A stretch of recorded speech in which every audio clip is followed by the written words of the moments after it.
or 1138. Feeling so good, so good, so right. Together, you and I, TV. So good.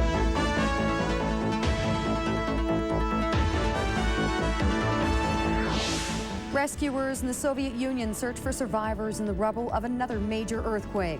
It's down to the last hours for convicted mass murderer Ted Bundy. The murder trial of an Edmonton law professor takes an unusual turn, and the Oilers and Rangers fight it out in the third period.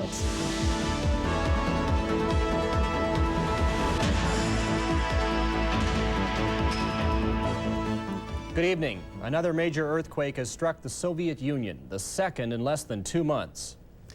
Tonight, rescue workers are searching through the rubble for survivors. It's believed as many as 1,000 people could be dead. More in this report. It happened just before dawn. In seconds, said a survivor. Most people weren't even awake. The earthquake buried several mountain villages in a deadly sea of mud and debris. The force of the earthquake, estimated at 6 on the Richter scale, was far less than the quake that devastated Armenia last month. Officials estimate 1,000 dead, but warned that number could go higher. Most of the damage was confined to the small villages near the epicenter. The nearby capital city of Dushanbe, only 20 miles away, was untouched. Soviet authorities were quick to promise money and aid and to rush in digging equipment. But there was little to salvage. Roads, buildings, schools, cattle. It's all gone, said one eyewitness. And this latest tragedy deepens the sense of gloom in the Soviet Union this winter. In a speech this past weekend, Mikhail Gorbachev referred to such things as the Armenian earthquake, the faltering economy, the failing war in Afghanistan. We are, he told his countrymen, facing hard times. Barry Peterson, CBS News, Moscow. A Soviet embassy spokesman in Ottawa says there is no official appeal to Canadians for aid in the wake of this latest earthquake. However, Alexei Makarov says assistance would be accepted. Now we are in need of medical equipment, again, for hospitals, for ambulances, bigger equipment, which would be constructional aid, which is necessary to just rebuild the devastated areas. In less than 12 hours, 42-year-old Ted Bundy will be put to death. He's being held in a Florida state prison while his lawyers desperately try to get him a stay of execution. Bundy has been convicted for the brutal slaying of a 12-year-old girl and is a suspect in several other murders across the United States. Serial killer Ted Bundy is talking, confessing to murder after murder, giving investigators grisly details of a decade-long cross-country crime spree. I think he was born to kill. There was just, I don't know if it's a bad seed or what, but boy, he is just totally consumed with murder. The confessions appear to be similar to those Bundy recorded himself several years ago. In the tapes made available this weekend, Bundy tells of a murder and describes himself in the third person. He placed his hands around her throat just to throttle her into unconsciousness so that she wouldn't scream anymore. And then, let's say, he removed her clothes and raped her. This kind of serial killer, and particularly Ted, is a very manipulative personality. And one of the things that I think gives the kind of great high and excitement to the stalking and killing is the power that you exert over others. It was the thrill of power that authorities say led Bundy to kill 12-year-old Kimberly Leach. She was his last victim and the murder for which he is scheduled to die. I would take a great deal of personal satisfaction in seeing Ted Bundy die. Bundy has been convicted of 3 murders, confessed to a dozen more, and is still a suspect in another 2 dozen. We're probably only going to know, at most, the 23 or 24 that are most publicized. The victims were all young, pretty, and with long dark hair. Bundy now says he cut up most of the bodies so they would never be found. The parents want revenge. I feel that the electric chair is too good for him. He should have some of the same things done to him as he did to all the girls. Investigators believe these last-minute confessions may be a ploy to postpone the execution. I think he's a whiner, he's a complainer, and I think he's a wimp. And that's why I think that as they drag him down the line, why, he'll be crying and he'll be saying, oh, let me tell you about another one. Give me another hour or so. For him to be negotiating for his life over the bodies of victims is despicable. We also argued that Mr. Bundy, in fact, was incompetent. His attorneys are making last-minute appeals, but they have little hope left of keeping Ted Bundy from his date with the electric chair, now set for 7 a.m. Eastern Time. Bruce Hall, CBS News at the Florida State Prison. A Miami policeman has been charged in connection with a shooting incident that touched off riots in Miami last week. The policeman was arrested and charged with manslaughter just hours before the funeral of a black motorcyclist today. He was shot during a high-speed chase. The officer is free on $10,000 bail. Stony Plain RCMP set up roadblocks near the town of Onaway tonight following a gun complaint at a local residence. Last night, a man received a gunshot wound to his arm. It was believed to have been an accident. However, a further investigation today revealed that the wound was intentional. Police closed the roads to the farm residence this evening. They intended to simply talk to the suspect about the incident. However, that suspect has since fled into the woods, and police are expected to be out searching for him all night. No further details are available. The community of Onaway is approximately 80 kilometers northwest of Edmonton. Edmonton police are investigating an explosion that took place under a South Side bridge on Saturday evening. The blast went off at around 9 o'clock, rattling windows several blocks away. Police said it was not a simple prank, and they're taking the explosion very seriously. Bomb technicians are examining the debris. So far, they have no suspects in custody. They're asking for public's help because they feel that someone might have seen the person that was responsible for this in the area setting this up. So anyone that might have seen anything is asked to either call the police or, of course, Crime Stoppers. Accused murderer Morris Sychuk spent 5 hours on the witness stand today, telling court about the night his wife was killed. Sychuk is charged with second-degree murder in connection with the stabbing death of his wife, Claudia. Susan Smitten has more on today's testimony. Defense lawyer Robbie Davidson began the day with a pointed question. Did you mean to cause the death of your wife, Claudia? An emotional Morris Sychuk sobbed a single no. The defense then spent much of the morning going over the accused's past. He brought up Sychuk's alcoholism, depression, and marital problems. A weeping Sychuk said about his deteriorating marriage that the fighting had become incessant. The night of December 31st, 1987, Sychuk recalls much of what happened with some notable gaps. He says he and his wife were having a good time early in the evening at the Petroleum Club, but the mood turned ugly after Morris danced with another woman. He says Claudia stormed out and he followed. The couple drove home. Sychuk says his wife was hitting him on the shoulder with her fist. He claims the beating continued into their home and into the bedroom. He calmly testified that he was trying to get into bed when all of a sudden she hit me with her fist right in the mouth. I saw a flash of light, very bright and intense. The next thing that I recall is that somehow or other I had stabbed Claudia. Sychuk says he was overwhelmed with panic and his only thought was to run away. He says his memory is sketchy, but he remembers being in a frenzy to commit suicide by locking himself in a shed with a running tractor out at this farm near Devon.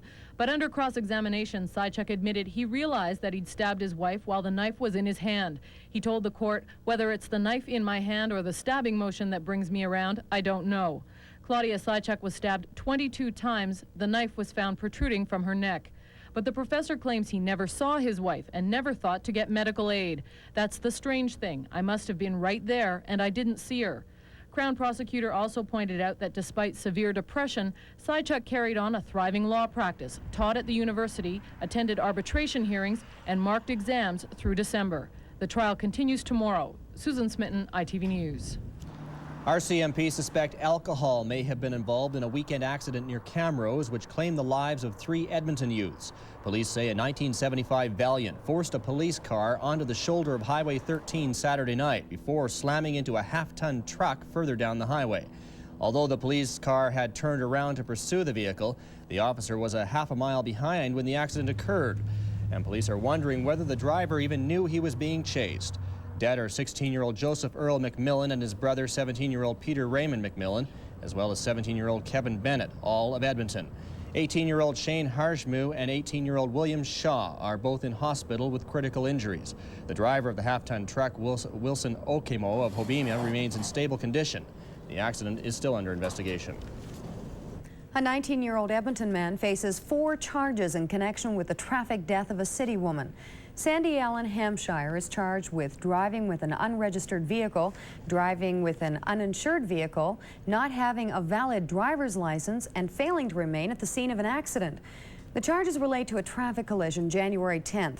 Police say 30-year-old Pamela Mebazione was driving her Jeep along 149th Street when she saw a car leave a stop sign in the area of 91st Avenue. The woman applied her brakes, her Jeep went into a skid and struck a light pole. She died in hospital yesterday. Mebazione is the first traffic fatality of the year. Sandy Hampshire will be in court on February 23rd. Edmonton police say not paying attention is the main cause of pedestrian accidents. In an effort to change that, dozens of police officers spent the past 2 weeks cracking down on jaywalkers and drivers who failed to yield to pedestrians. As Franca Catoni reports, well over 1,000 people were charged during the program. And bingo! Catching the offender was easy. No matter where officers set up, it wasn't long before someone had broken the law. Good morning, sir. You've been stopped for failing to yield to a pedestrian in a marked crosswalk. Do you have your driver's license, pink card registration with you there? You're required to use the crosswalk to cross the street in the city. It's a $25 fine. He was in that crosswalk right there, and he had to stop because you cut him off in the crosswalk. Really? Yeah. Never had a ticket. I always stop for pedestrian. I haven't had a ticket for about 20 years. So I think this is something I don't think it's fair. Staff Sergeant George Brody says even though no one likes getting a ticket, officers on the street say response to the crackdown was positive. A lot of people, when they were stopped, said, yeah, they realized why we were out there, and yeah, no excuse for making or causing the violation. They just in a hurry. The 2-week program was an attempt to reduce the number of pedestrians killed on Edmonton streets. Last year, 16 pedestrians died after being hit by a vehicle. Already this year, 5 people using crosswalks have been hit, but so far no one has been killed. During the crackdown, well over 1,000 people were charged. We're not interested in statistics in that matter. Our prime concern is preventing the accident if at all possible. The majority of Edmontonians knew about the crackdown. However, the campaign hasn't changed everyone's attitude about driving or walking in the city.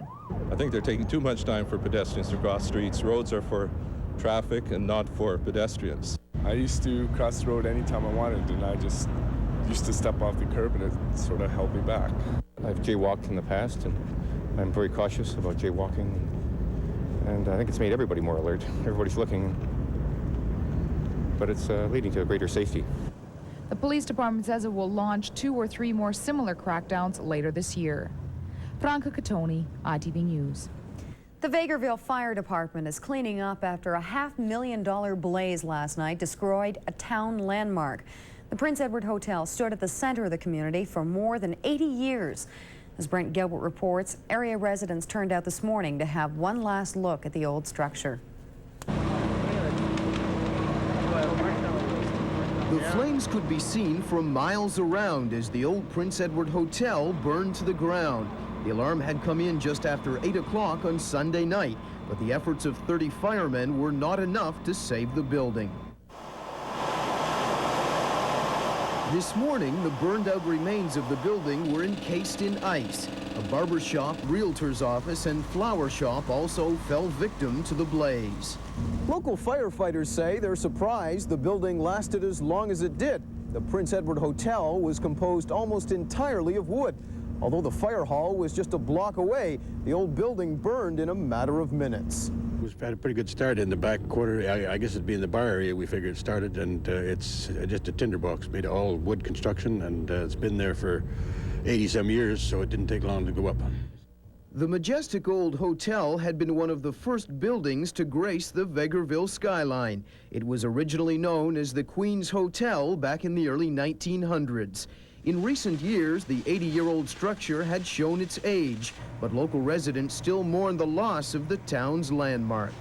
Pretty sad because it was quite a landmark, especially on Main Street. Look what happened. It's a landmark, I guess. Vegreville's history is probably gauged by The hotel is probably the first. They had a very nice cafe there.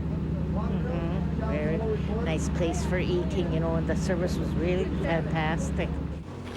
Fire officials have pegged the damage estimate of the blaze at more than $500,000. A full investigation into the cause of the fire is now underway. Brent Gilbert, ITV News in Vegreville. Fire investigators say a faulty fireplace is to blame for an early morning fire in the Edmonton West End. Shortly after 5 a.m., a 3-year-old boy awakened his mother after realizing the house was filling with smoke. The 5 occupants in the home at the 82nd Avenue residence all made it outside. An 11-month-old baby was taken to hospital suffering from smoke inhalation. $10,000 of damage was done to the home. The no-clearance fireplace sparked the blaze as it did not provide adequate ventilation. There's trouble brewing over plans to build a tornado memorial in the downtown core. The city will decide this month if it intends to push ahead with a proposal. But as Chris Durham reports, a group of disgruntled Edmontonians believes the money could be better spent on people still trying to cope with the disaster. 27 people died and more than $300 million in damage was incurred in the tornado of 1987. It was a disaster that Edmontonians will never forget. In fact, the city wants to make sure of that. Plans are underway to build a tornado memorial to remember Black Friday, the victims, and those who reached out to help. Through a cost-sharing arrangement with the Edmonton JCs, the city hopes to construct a $100,000 monument on this site near the convention center. Alderman Bruce Campbell, the man behind the scheme, believes the plan is long overdue. I feel that on a positive note, we should recognize and remember, just like we do for the First World War, the Second World War, the Korean War, that kind of thing. And remember these people by some kind of a memorial. I kept falling. But a group of disgruntled tornado victims is infuriated with the proposal. Christina Novak, spokesman for the Unsatisfied Tornado Victims Committee, says the city should be handing the money to survivors of the disaster rather than spending it on remembering the dead. She herself had her trailer written off in the storm, and she says there are dozens of other victims still out there waiting for compensation. There's already a memorial. There was already services at Evergreen. There's so many people, including myself, that have not received what they should, and that's where the money should be going, to the living. Alderman Campbell sympathizes with those concerns, but he feels the debate over unjust compensation is an entirely separate issue. It's not the mandate of the city, and certainly not the mandate of this Tornado Memorial Committee. The memorial proposal goes before City's Executive Committee this Wednesday. If successful, City Council can give final approval before the end of the month. That would pave the way for a design competition in February, and if Alderman Campbell has his way, completion of the project before the tornado's second anniversary. Chris Durham, ITV News.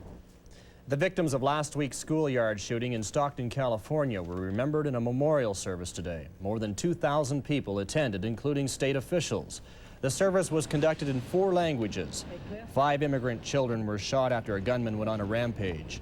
Mourners wore black and white ribbons honoring the cultural traditions of the victims' refugee families.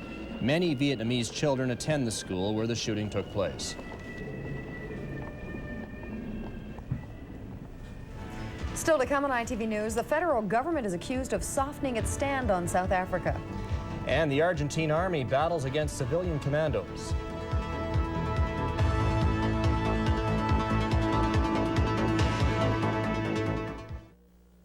I want to see it, darling. Don't talk of plans, contract or design. Calvin Spring Line, show me. When you're talking business, it's nice to be able to see what you're talking about. Canon Fax lets you send words and pictures across the street or across the world over regular phone lines in seconds. Canon Fax. No wonder we call them the Show Me machines. Show me now. After only 6 days, you couldn't expect a perfect world, but Grapefruit came close. It's food, it's drink, it's pure sunshine goodness. Personally, I'd suggest one small improvement. Instead of just telling people it comes from Florida or Indian River, We should tell them what's in it. Because if everyone knew exactly how good and nutritious grapefruit is, they'd probably eat it more often. You're onto something good. Donald Kermes' challenge to the Supreme Court of Canada is on hold. The principal founder is asking the court to prevent investigator Bill Code from naming names in his final report into the collapse of two principal subsidiaries. His lawyers contend the naming of people could jeopardize the chances for a fair trial if any lawsuits arise out of the inquiry. The Supreme Court has reserved decision on that challenge. Two vacant positions on the Supreme Court of Canada have been filled. Appointed to the bench are Mr. Justice Charles Joseph Gontier of Montreal and Peter de Carteret-Corey of Toronto. That brings back the court to a full complement of 9. The two new appointees replace Jean Betts and Gerald Ledam. Both judges resigned late last year because of health reasons. An unarmed cruise missile will take flight over northern Canada tomorrow. The Department of National Defense says the cruise will be launched by an American bomber over the Beaufort Sea. It will track along the Mackenzie River Valley to the Northwest Territories and then turn south, heading towards CFB Cold Lake, where it will land 4.5 hours later. Canadian CF-18s and U.S. Air Force fighter jets will track and simulate a kill of the missile. Project Plowshares plans to hold a demonstration at the legislature to protest the cruise missile flight. Two anti-apartheid leaders met with External Affairs today. They've accused Ottawa of softening its position on South Africa. The two are leaders of the banned United Democratic Front, and they've called on the Mulroney government to match its tough talk against apartheid with equally tough action. Ken MacDonald reports. Mohamed Bali and Murphy Morobi spent the day in Ottawa, meeting first with officials from External Affairs, then later with Canadian Labour Congress President Shirley Carr. The message they carried to the Mulroney government today was that action speaks stronger than words. For us, the important thing is for Canada to ensure that a lot of the decisions that have been taken are actually carried through to the logical conclusion, and that Canada be seen not only to make statements about desiring to see pressure, but also acting decisively. The anti-apartheid leaders still maintain that economic pressure must be brought to bear on Pretoria in the form of comprehensive sanctions against the regime. They say Canada and other members of the Commonwealth must not let British Prime Minister Margaret Thatcher's resistance to sanctions dictate the timetable for stepping up pressure. Mohamed Bali says External Affairs officials told him today that Canada does plan to take further action this year. They assured us that they are going to take further steps during 1989, that they have plans in mind. We don't know whether any of these would materialize, but I think that we would be waiting to see, of course. External Affairs won't comment on the possibility of new Canadian actions against South Africa, but officials were stung by the charge that Canada appears to have backed away from the issue. The Mulroney government sees itself as a major player in the fight against South Africa's racial policies, a point which was emphasized in today's meeting with the anti-apartheid leaders. Ken MacDonald, Independent Satellite News, Ottawa. There is new hope tonight for a Winnipeg woman and her Toronto parents who are trying to get the rest of their family out of the Soviet Union. Alle Wolfson ended a 7-day hunger strike before staging a daring tactic. She invited the media to be present at a meeting with senior officials at the Soviet embassy. Libby Znaimer was there. A few years ago, the meeting going on inside would have been unimaginable. But now, a session with the first secretary of the embassy to discuss the release of a Soviet refusenik is almost a routine matter. You see my sister there in Leningrad and her husband and their family. They are in absolute desperation, 6 people in small 2 rooms, sitting and waiting. And the only news they had is from me. You know, I was the one who was telling them that I'm going to Ottawa today. I was the one who bring them news, and they were waiting. And I didn't call them yesterday because I had nothing to tell. What should I say to my sister now? Look, I told you again, the embassy is not physically capable just to solve this question now. Alle Wolfson's sister and brother-in-law, Lilia and Alexander Rabinovich, and their family have been denied exit visas 14 times in 11 years. The Soviets claim it's because Alexander had access to state secrets. The people here say it's because he's Jewish. There is a false impression in the media that the reason for his being refused to go out, to leave the Soviet Union, is that he is a Jew. That has nothing to do with his nationality. I would like you to take this into account, that the family has been suffering for such a long time with the separation and they are not well. Always family issues are very emotional. We understand this, but we don't believe that there are serious grounds for the hunger strike or any kind of very extreme measures, unless, of course, people are looking for the publicity. The publicity value is certainly not lost on the Soviets. The press should report properly as it is, and not to make an impression as if there is something evil, in the Soviet Union. Makarov made no promises, but he said there would be an answer soon. Speak about it. Do you trust them? I don't want to answer this question at the moment. I'm sorry. I can't. Alle Wolfson won't believe anything until she is reunited with her sister. Libby Znaimer, Independent Satellite News, Ottawa. Civilians in the military clashed in Argentina today, and when it was all over, more than 20 people had been killed and dozens of others have wounded. It started when a civilian commando group tried to seize control of a military base near Buenos Aires. One witness called it full-scale battle as loyal government soldiers fought to retake most of an Argentine army base just outside Buenos Aires. Early this morning, a group of about 50 armed commandos in civilian clothing, calling themselves the New Argentine Army, seized the base and threw out leaflets demanding freedom for 2 army officers jailed in connection with recent military rebellions. The rebellions followed trials of senior officers on charges they violated human rights during Argentina's war with leftist guerrillas in the late 70s and early 80s. But in a confusing statement, the government said today it thinks the commandos who took over this base may actually be leftist guerrillas themselves. Argentine President Raúl Alfonsín ordered the army chief to retake the base, and the battle raged all day. According to press reports and hospital officials, at least 20 of the commandos were killed or wounded. At least 4 soldiers were reported killed and 12 more wounded. Richard Schlesinger, CBS News, New York. Alberta will not cut oil production to help OPEC achieve stability in the marketplace. That's according to a provincial official attending this week's OPEC meetings in London. The 2-day conference starts on Wednesday. It will review the recent OPEC agreement to limit oil production and look at ways in which non-OPEC countries can help achieve that goal. But the official, who would not be identified, says Alberta will not respond to pressure to cooperate. Officials from the Alberta Dental Association will sit down with government representatives this week to try to resolve a dispute over fee schedules. Alberta dentists say they aren't paid enough to work on social assistance patients, but the government so far has refused to up the fee schedule. Talks broke off last November, but they are scheduled to resume again later this week at an undisclosed time and location. Meanwhile, Alberta doctors will be getting a fee increase of 4.5% in the first year of a new 3-year agreement with the province. Fee hikes in the second and third year will be based on increases in the cost of living.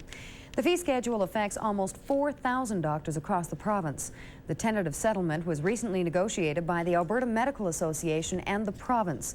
80% of the association's members who cast ballots were in favor of the proposed agreement.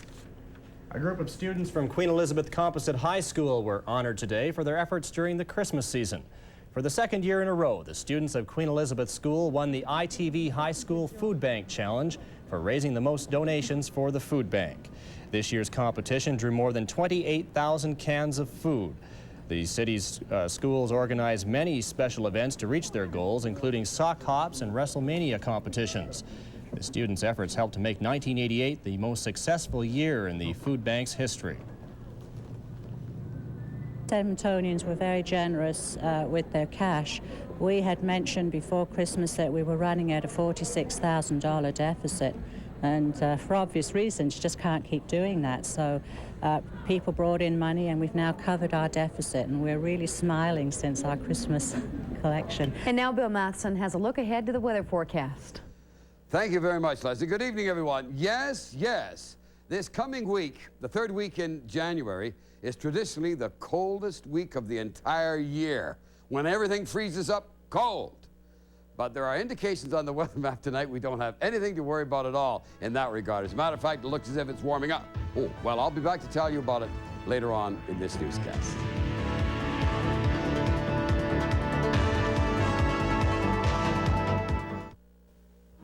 Many people brush regularly every day to help reduce unsightly tartar buildup and invisible plaque. But brushing alone may not get all the plaque off your teeth. Now there's a new dental rinse that starts to work on plaque even before you pick up your toothbrush. New Plaques.